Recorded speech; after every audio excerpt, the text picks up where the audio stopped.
कि रेलवे ने 2000, अब मैं थोड़ा गुस्से में भी आ सकता हूँ रेलवे वाली बात पे, क्योंकि ऑलरेडी रेलवे बहुत गलत कर चुकी है। रेलवे तो सेंटर का मामला है, 6 सालों में क्या लोग रिटायर नहीं हुए होंगे? और ये इसे कहते हैं कि रेलवे में सबसे बड़ी भर्ती आती है। पता है, मैं बताता हूं आपको, जब इससे पहले चुनाव हुआ था 2019 में, तो कोई और मुद्दा सरकार के पास नहीं था चुनाव जीतने का और लोगों का दिल जीतने का, तो बम्पर वैकेंसी निकालते 2018 में निकाली। अब चुनाव आया तो हल्की सी दे दी। उनको लग रहा है इस बार रेलवे की वैकेंसी से ज्यादा फर्क नहीं पड़ेगा। क्यों नहीं पड़ेगा? एमपी में भी कहां पड़ा, कोई वैकेंसी नहीं आई, हम तो चुनाव जीत गए। राजस्थान में भी कहां पड़ा, नहीं पड़ा, कहीं फर्क पड़ ही नहीं रहा।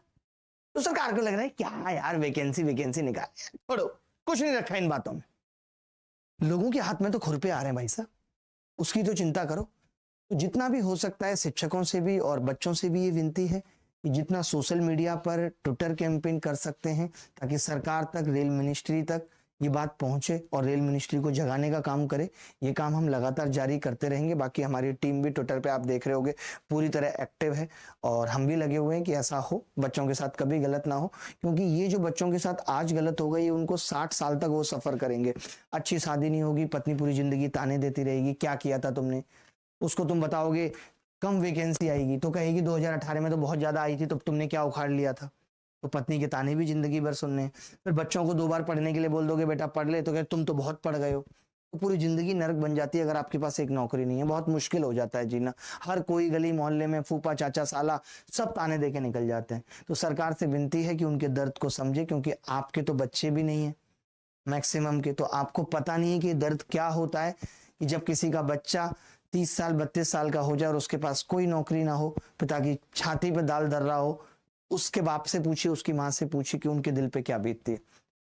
और प्रॉपर कैलेंडर निकलना चाहिए, जैसे हर चीज का प्रॉपर कैलेंडर निकलता है, इस तारीख को क्या होगा, उस तारीख को क्या होगा, हर एक बात फिक्स होती है। 1 तारीख को बजट आएगा, 24 मार्च से चुनाव स्टार्ट होंगे, 26 को रिजल्ट आ जाएगा, भाई साहब कहां से लड़ेंगे, बहन जी कहां से लड़ेंगी, लड़ लड़ के कब तलाक हो जाएगा, ये सब चीजें फिक्स होती हैं। तो फिर सरकार, रेलवे हो चाहे यूपी वाले हो, ये एग्जाम का प्रॉपर कैलेंडर क्यों नहीं निकाल सकते? निकालना चाहिए, बिल्कुल निकालना चाहिए। और किसी को अगर मेरी बात खराब लग रही है तो ये सब सच है जो मैं कह रहा हूं, और सच कहना कोई बगावत नहीं है। जो भी सरकार गलत करेगी, युवाओं के साथ हम सबका फर्ज है कि बच्चों के लिए लड़ें। इल्जाम चाहे जो लगा लो, हम सच बोलते रहेंगे। वक्त ही बच्चों को बागी बना रहा है, हालात इन्हें जगा रहा है, क्या करे। मुश्किलें मजबूर कर रही हैं बोलने पे, आवाज उठाने पे। पहले लोग इतनी आवाज नहीं उठा रहे थे ना, 2018 में नहीं उठाई उतनी। लेकिन जब आप लगातार गलत करोगे तो सबकी सहने की क्षमता खत्म होती है। और फिर बच्चा हर एग्जाम के लिए लड़ाई क्यों करे? बच्चा पढ़ाई करे या रोज आंदोलन करे, ये बताइए। ये तो सरकार की जिम्मेदारी है। सरकार को हमने चुन के भेजा, उसकी जिम्मेदारी है कि वो सही समय पे अपनी इस प्रजा का पूरा ध्यान रखे। जिसको नौकरी दे सकते हैं उसको नौकरी दें। हर आदमी हम उठाए कहते हैं नौकरी की जरूरत क्या, आत्मनिर्भर बनो। अरे हर आदमी आत्मनिर्भर बन जाएगा, मेरी ये समझ में नहीं आती। तो फिर पार्टियां क्यों बन रही हैं? पार्टियों के नाम पे क्यों चुनाव लड़े जा रहे हैं? क्यों आज बीजेपी से टिकट लेने के लिए लोगों को इतनी मशक्कत करनी पड़ रही है? उन सबको भी कहते हैं यार आत्मनिर्भर बनो, अपना अपना लड़ो भाई, हमें कोई मतलब नहीं। वहां तो आप एकजुटता की बात करते हो कि जब तक 272 लोग नहीं होंगे तब तक आप पीएम नहीं बन सकते। तो आत्मनिर्भर क्या, क्या अकेला पीएम बन सकता है बिना एमपी के? भाई साहब बताइए। तो वहां आत्मनिर्भरता कहां चली जाती है?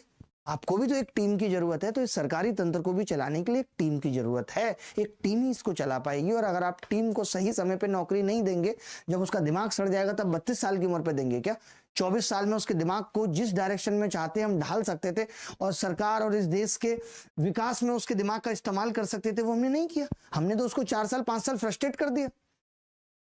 1-2 साल तो उसको नॉर्मल आने में लगेंगे। तो हर एग्जाम को लड़ाई ना लड़नी पड़े। राजा का भी ये फर्ज है कि वो प्रजा के, युवाओं के करियर पे थोड़ी सी चिंता करे।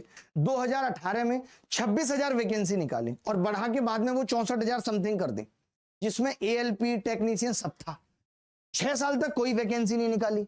अब जब वैकेंसी आई तो टेक्नीशियन जीरो है, केवल 5696 वैकेंसी आई है। आप 6 साल तक कोई वैकेंसी नहीं निकालते तो जो युवा तैयारी कर रहा था वो 6 साल में बुजुर्ग बन चुका है, हालात उसके और खराब हो चुके हैं। आपके हिसाब से तो वो कंपटीशन से बाहर हो चुका है। तो उसको एज रिलैक्सेशन कौन देगा भाई?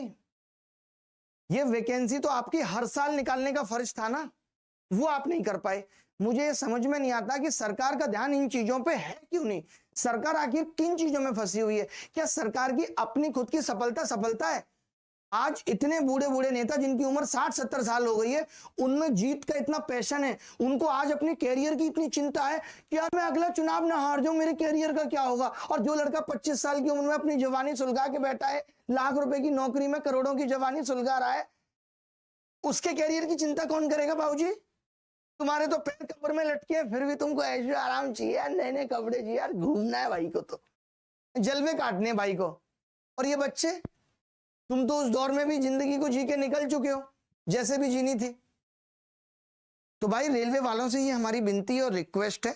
वैसे रेलवे सुन भी रही है, जैसा मुझे पता चला कि उन्होंने शिक्षकों को बुलाया भी है बात करने के लिए कि कोरोना भी बीच में आ गया था, इतना गैप भी हुआ है, तो आपकी ये नैतिक जिम्मेदारी बनती है कि आप एज रिलैक्सेशन दें। लोग 3 साल की डिमांड कर रहे हैं, मैं कहता हूं 6 साल है तो 6 साल की दो। तुम्हारी गलती है कि तुमने बीच में वैकेंसी क्यों नहीं निकाली। इतना गैप आ कैसे गया?